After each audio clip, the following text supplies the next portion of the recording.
जय Hind students, class 11th exercise 8.2 बच्चों binomial theorem हम पढ़ रहे हैं। और आज हम पढ़ेंगे बाइनोमियल थ्योरम में एक बाइनोमियल जिसकी पावर n है, उसके प्रसार में, उसके एक्सपेंशन में जनरल टर्म किसे कहेंगे। ठीक है, और ये चीज़ जो हम पढ़ेंगे ना, इस पर एक क्वेश्चन बनता है, आ जाता है एग्जाम में, अक्सर आ जाता है इससे मैचिंग क्वेश्चन। तो ये हम पढ़ चुके हैं। a प्लस बी के टर्म्स में मैंने इसको x प्लस वाई के टर्म्स में लिखा है। x plus Y whole to the power n का एक्सपेंशन बच्चों आप कितनी बार पढ़ चुके हो, आपको मालूम है ना। NC0 CN0 बोलते हैं इसको, CN0 x to the power maximum y0। हाँ, NC1 x की पावर एक कम हो गई, y आ गया। NC2 x की पावर 2 कम हो गई, y2 आ गया। ऐसे करके चलते हैं। लास्ट टर्म में क्या होता है, CNN या NCN जो भी बोल लो, x की पावर 0 हो जाती है, y की पावर मैक्सिमम n हो जाती है। इतना आप जानते हो, ठीक है। अब वो डेफिनेशन भी मालूम है, क्या थी definition, x plus Y whole to the power n sigma r varies from 0 to n x to the power n minus r y to the power r। बच्चों ये हम बेसिक चीज़ हम पढ़ चुके हैं। यहाँ समीशन का साइन लगा है, यानी कि r को वेरी करते जाओ 0 से n तक, तो जो सीरीज आएगी उन सबका सम ये है, ऐसे।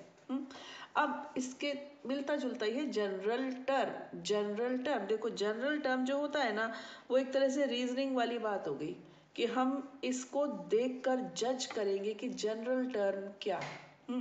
देखो बच्चों, जब फर्स्ट टर्म है तो यहाँ 0 है, ठीक है। सेकंड टर्म है तो यहाँ पर 1 है, r जो है वो आपका 1 हो गया यहाँ पर, ठीक है। यानी कि टर्म नंबर 2 है, पद संख्या 2 है। देखो दूसरा पद है, ये दूसरा पद है, लेकिन यहाँ 1 है। यहाँ पर पद संख्या 3 है, टर्म नंबर 3, लेकिन ये है NC2। कहने का अर्थ है कि जितना टर्म नंबर होगा उससे एक कम यहाँ पर जो भी r होगा वो आएगा। अगर मैं यहाँ पर लिखूं NCR, इसका मतलब ये टर्म नंबर जरूर r प्लस 1 है। आप बात को समझो, दूसरे में 1, तीसरे में 2, चौथे में 3, पद संख्या से एक कम होता है यहाँ पर। अगर मैं यहाँ पर जनरल टर्म NCR इसका कोफिशिएंट लिखूं, जनरल टर्म का गुणांक, अपने मन से सोच लिया कि कोई भी एक r है, तो NCR को मैंने जनरल ले लिया। इसका मतलब निश्चित रूप से ये पद संख्या कौन सी है, r प्लस 1। इस चीज को आप ध्यान रखना, छोटी सी बात है। और ये तो आप जानते ही हैं कि जितनी पावर होती है उससे एक ज्यादा टर्म होता है। 3 पावर थी तो 4 टर्म थे, 2 पावर थी तो 3, n है तो n+1। चलिए यहाँ तक हो गया, ये हो गया। इसके बाद मैं लेती हूँ x की पावर। x के बारे में जानते हैं, यहाँ n, पहले में n, पहला मतलब n-0, दूसरे में n-1, तीसरे में n-2, चौथे में n-3। तो r प्लस 1 में क्या होगा, n minus r। Got it. Second में 1 माइनस कर रहे हो, थर्ड में 2 माइनस कर रहे हो, तो r प्लस 1वें वाले पद में आप क्या माइनस करोगे, r, है ना। y पर आ जाओ, फर्स्ट टर्म पे 0, सेकेंड टर्म पे 1, थर्ड टर्म पे 2, ऐसे चल रहा है ना। तो r प्लस 1 टर्म में क्या आएगा, r आएगा, क्योंकि एक कम चल रहा है। देखो फर्स्ट पे 0 चल रहा है, सेकंड पे 1 चल रहा है, थर्ड पे 2 चल रहा है, तो एक कम आएगा। r प्लस 1 से एक कम कर दो, r। तो इस तरह से जो ये समीशन में था ना, वही एक तरह से हमारी जनरल टर्म है ना। अगर मैं आपसे जनरल टर्म के लिए मैं पूछूं आपसे T11 निकालो बच्चों, तो आप पहले इसको क्या करोगे, 10 प्लस 1, ये आपका r बन जाएगा। गॉट इट, आप समझे मेरी बात को, ये r बन जाएगा। अगर मैंने आपसे कहा T42 बताओ, तो आप इसको लिखोगे T41 प्लस 1, और ये आपका r है। इस तरह से आप करोगे, ठीक है। तो जनरल टर्म में तो इतना ही है, और इसके साथ बहुत कुछ अभी आएगा, तो समय के साथ बताते चलेंगे, ठीक है। तो पहले हम क्वेश्चंस देखते हैं बच्चों। ये मैंने लिखे हैं, question number 1, find the coefficient of, गुणांक ज्ञात कीजिए। ये 2 क्वेश्चन थोड़ी देर बाद करेंगे, पहले सिंपल वाला करते हैं, ठीक है। थर्ड और फोर्थ पहले करते हैं। Right the general term in the expansion of, निम्नलिखित के प्रसार में व्यापक पद ज्ञात कीजिए। तो पहले बच्चों हम जनरल टर्म का काम कर लेते हैं, ठीक। तो exercise 8.2 question number 3, X square minus Y whole to the power 6, ठीक। यहाँ पर सबसे पहले आप लिखेंगे लेट, एक minute, let its general term be T R plus 1, ठीक है। माना इसका व्यापक पद टी आर प्लस 1 है। Got it. अब हम इसका व्यापक पद लिखेंगे, T R plus 1 is equal to 6 C R होगा ना, एन सी आर होता है, सी एन आर मतलब, तो ये क्या हो जाएगा 6 सी आर, ठीक। x के ऊपर पावर क्या आती है, यानी कि फर्स्ट टर्म के ऊपर पावर आती है n माइनस आर, तो n है आपका 6 माइनस आर, ठीक। और फिर y, अब यहाँ पर बच्चों माइनस है ना, तो आपको लिखना होगा माइनस y, और r होता है तो यहाँ पर सिंपल r आ जाएगा, ठीक है। अब देखिए एक स्टेप और है बस, कि माइनस वाई के ऊपर आ गया r, पावर आ गई r। आप जानते हो कि जब माइनस के ऊपर इवन पावर होती है तो वो प्लस बन जाता है, और अगर ऑड पावर होती है तो वो माइनस ही रहता है। इवन मतलब सम और ऑड मतलब विषम, दोनों भाषा के बच्चे आराम से फैमिलियर बनकर रहें। तो अब ये आर के बारे में तो मालूम ही नहीं है ना कौन सा है, तो इसको हम छेड़छाड़ नहीं कर सकते, डिसीजन नहीं ले सकते। इसको आप -1 टू द पावर आर कह के बाहर कर दो। अब क्या बचा 6cr, 6cr को भी आप सिंप्लीफाई नहीं कर सकते, आर मालूम ही नहीं है ना, इसको थोड़ा सा कर सकते हो, बस इसको लिख दो आप 12 minus 2r, which is also of no use, but थोड़ा सा सिंप्लीफाई कर दिया हमने। बस बच्चों ये आपका आंसर बन गया। शुरुआत तो ऐसी ही होती है ना, धीरे धीरे गाड़ी स्पीड पकड़ती है। क्वेश्चन नंबर 4, क्वेश्चन नंबर 4 है X square minus Y X whole to the power 12, X is not equal to 0। क्यों बोला ऐसा उन्होंने, क्यों बोला x is not equal to 0, इसलिए बोला कि दोनों में x है। अगर 0 हो गया तो हम क्या कर रहे हैं, फिर कुछ भी नहीं कर रहे हैं ना। तो क्वेश्चन लिखते हैं, क्वेश्चन है X square minus Y X whole to the power 12, x is not equal to 0, ठीक।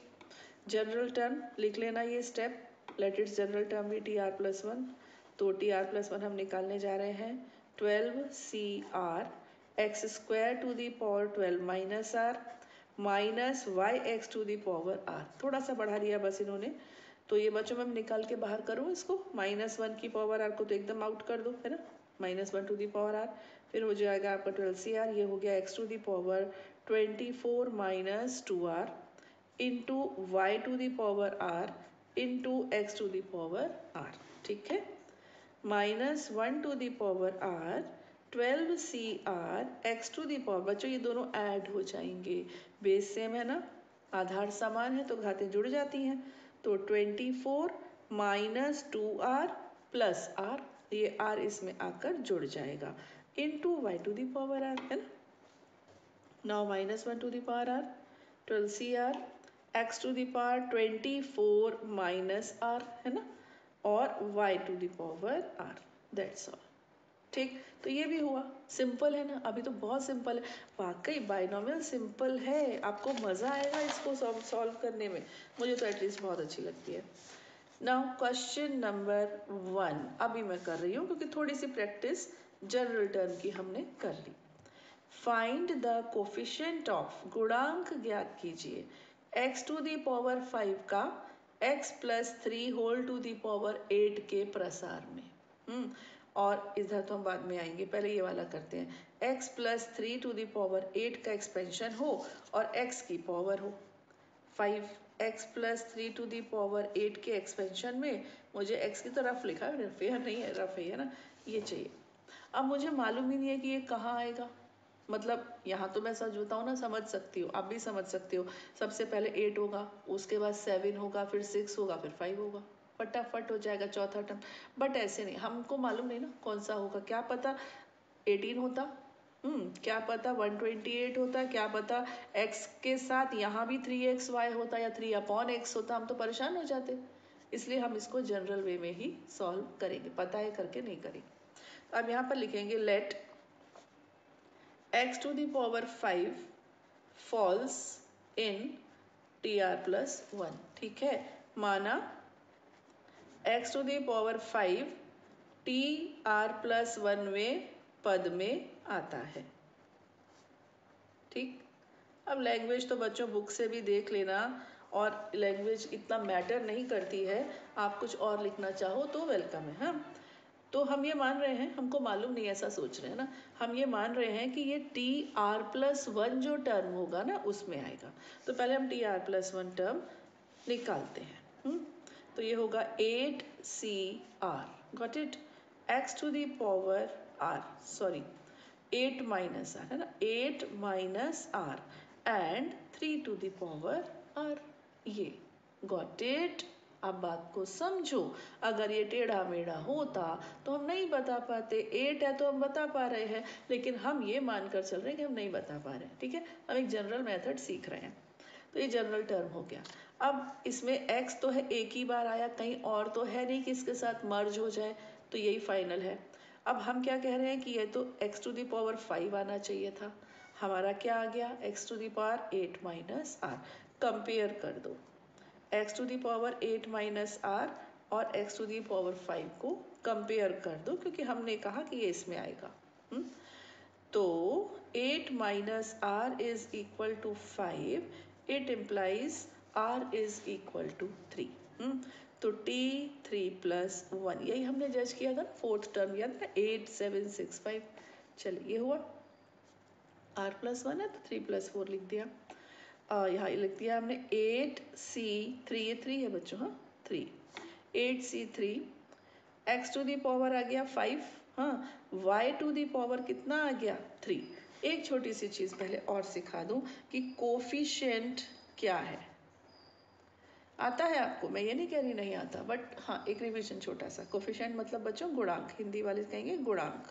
ठीक, मैं एक नंबर दे रही हूँ 3x²y, मैंने आपसे पूछा कि y का कोफिशिएंट क्या है, y का, आपका आंसर है 3x²।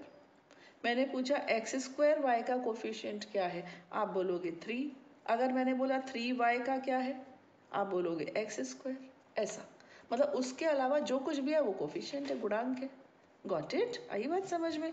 ऐसे ही यहाँ पर है बच्चों, हमसे कहा जा रहा है कि x टू दी पावर 5 का गुणांक यानी कि कोफिशिएंट मालूम करिए, तो इसके अलावा जो कुछ भी है वो हमारा आंसर है। ठीक है, तो अब हम यहाँ लिखेंगे coefficient of x to the power 5 will be, x to the power 5 का गुणांक होगा, क्या होगा, 8c3 होगा एक तो, और 3 टू दी पावर 3 ये होगा। इसको अब सॉल्व कर लो। सॉल्व करने का शॉर्टकट मैंने बताया है आपको परम्यूटेशन के टाइम पर भी और इसमें भी। 8 को 3 स्टेप उल्टा चला दो, 8 7 6, ठीक, और 3 को सीधा चला दो, 1 2 3, ये प्रोसीजर है। 3 2 6 तो ये कैंसिल हो गया है ना, और ये क्या होता है बच्चों, ये होता है आपका 27। गॉट इट, इनको आप कर दीजिए मल्टीप्लाई, तो 56 यहीं करती हूँ, 56 इंटू 27, 7 6 42, 7 5 35 और 2 6 12, ऐसे हो गया 2 1 5। तो बच्चों ये आ रहा है आपका 1512। गॉट इट, ये हमारा हो गया answer. Got it. Now come to the question number 2। a to the power 5 b to the power 7 का कोफिशिएंट बताना है, किसमें, a minus 2b whole to the power 12 में। a minus 2b whole to the power 12 में coefficient बताना है a to the power 5 b to the power 7 का। इस सब में कमाल क्या है बच्चों, देखना, जहाँ पर a टू दी पावर 5 आएगा ना, वहाँ automatically b to the power 7 आ जाएगा। कैसे, आपको मालूम है ना, हर टर्म में इंडेक्स सेम रहता है। आपको याद है ये वाली बात स्टार्टिंग में हमने की थी, और स्टार्टिंग वाले वीडियो का बच्चों मैं डिस्क्रिप्शन डिस्क्रिप्शन बॉक्स में लिंक दे दूंगी, आप देख लीजिएगा।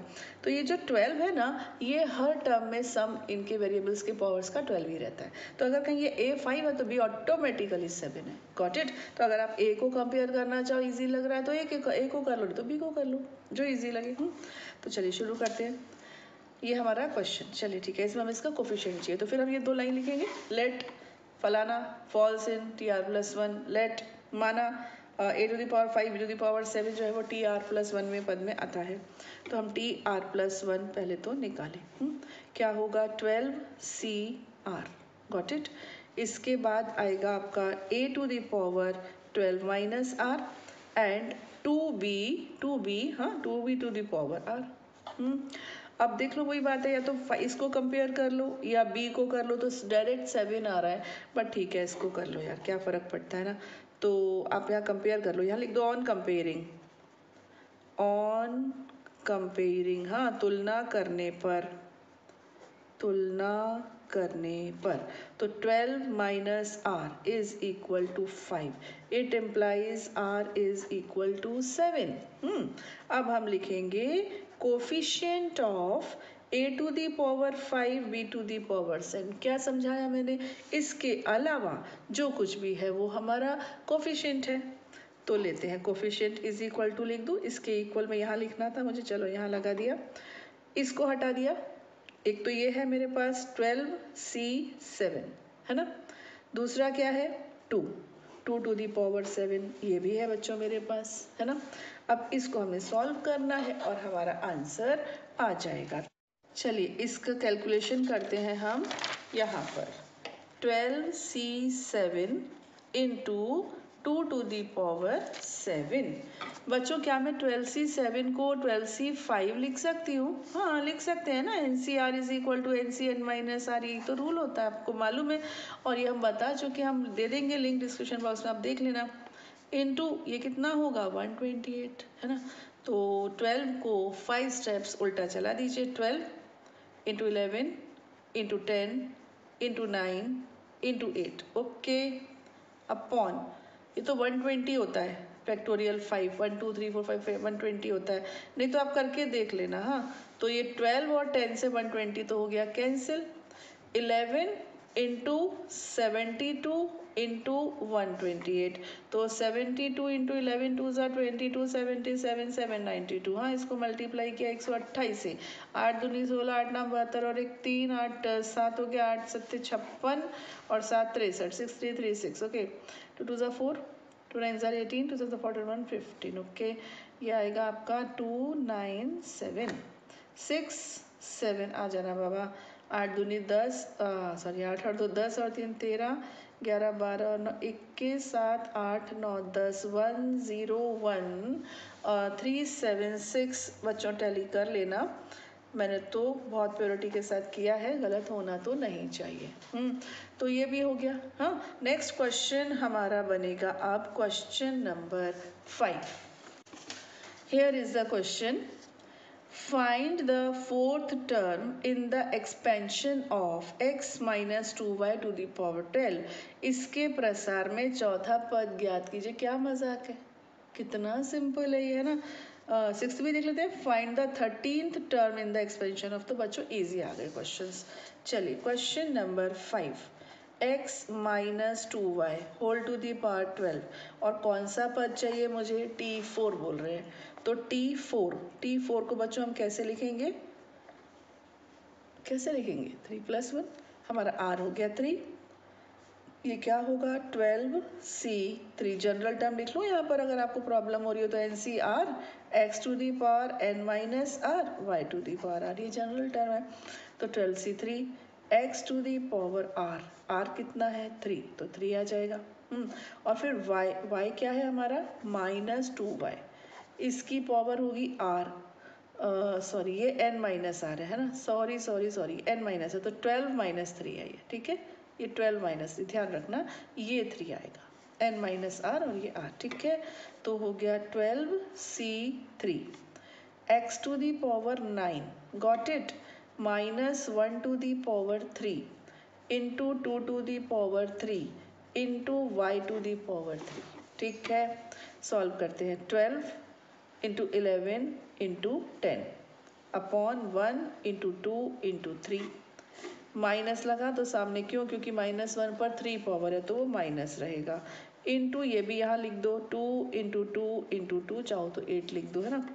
अब ये आ गया आपका x⁴ एंड y³ तो ये हो गया -440 इंटू 4, देखो 440 इंटू 4 x⁴ y⁴ तो -4 16 1760 x⁴ y⁴, ठीक है। Now come to the question number 6, ये रहा। Find the 13th term in the expansion of this, तो ये लिखूँ मैं पहले 9x plus minus 1/3√x⁴ 18 x is not equal to 0, क्योंकि अगर ये 0 हो गया तो ये इन्फिनिटी को शूट करेगा। चलिए अभी हम करते हैं इसका 13th टर्म निकालते, तो t13 चाहिए बच्चों, है ना। तो ये क्या हो जाएगा t12 + 1, तो आपका r तो हो गया 12, है ना। तो हो गया t13 दैट इज t12 + 1, ये लिखा इज इक्वल टू क्या होगा 18c12, ओके NCR। इसके बाद 9x⁴ 18 - 12, हाँ।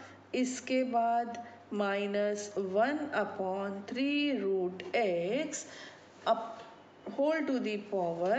12, ठीक है। तो करना पड़ेगा, आगे बढ़ते हैं भैया, थोड़ा सा इन्होंने टफ मामला दे दिया। अब ये हो गया 18c6, 12 की जगह पर 6 बन गया। ये हो गया बच्चों 9⁶, फिर x⁴ भी 6, हाँ। -1 के ऊपर पावर 12 अपॉन, मुझे लग रहा है दिख रहा है टफ है तो इजी, और इधर आने वाला है √x⁴ भी 12, इतना आ गया, ठीक। देख लो आप, अच्छे से दिख रहा है ना आपको। चलिए मैं पेज नहीं पलट रही हूँ क्योंकि मुझे बहुत सारा कुछ इधर से उधर ले जाना पड़ेगा, मैं यहीं साइड में कर रही हूँ इसको। तो ये तो प्रॉब्लम सॉल्व हो गई, माइनस तो हमारा प्लस बन चुका है, ठीक है। ये तो हो गया बच्चों प्लस, लिखो या ना लिखो एक ही बात है। ये देखो ये क्या है 18c6, इसको हम कैसे लिखेंगे 18 into 17 into 16 into 15 into 14 into 13, 1 2 3 4 5 6, ठीक। अपॉन में क्या आएगा 1 इंटू 2, वैसे तो 720 होता है ये, याद हो ना तो कितना इजी काम हो जाए ना ऐसे।